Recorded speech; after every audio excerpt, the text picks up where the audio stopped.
Mali dito tayo sa Susugon mga ka-explore. Magluto muna tayo.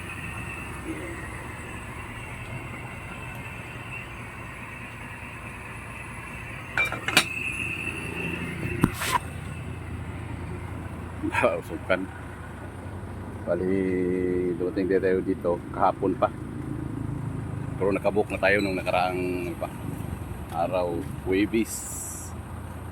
Ngayon, araw na ng Linggo.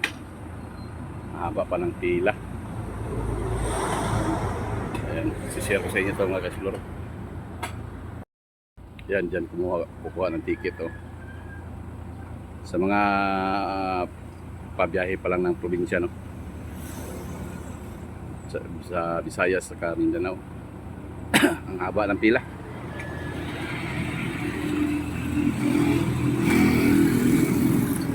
Doon, no? Hanggang doon pa yan sa pier. Pila dito. Okay. Yan, no? Hanggang sa dulo pa yan. Doon sa sigsag. Yung iba dyan, 5 araw na, 4, 3, ganun. Ayan, o. Dyan sa ticket pot na yan. Dyan. Bali, nagre-release sila ng truck. 20-20 lang. 20-20 truck. Tuwing may dumarating na barko. Okay, tayo, mamaya ba tayo makasakay nito?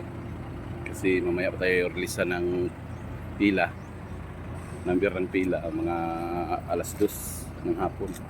Kasi yung sakay natin, bali alas 12 ng madaling araw.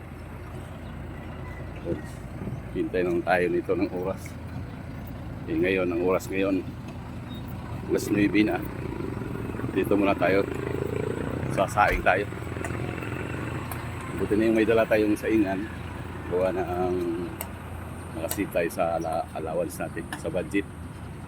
So, yun muna. Hintay muna kami mga ka-explore, no? Share ko lang ulit ito. Maliit lang eh. Yan, no? Wala dyan. Yung pangarga namin. Ay, yung luto na yung ulam natin, no? Ayan tayo. Yan, pan-display ng ano yan. Pan-display sa IAE, sa convention center dun sa sa SM, Cebu. So yun lang muna mga ka-explore, no? Maraming salamat.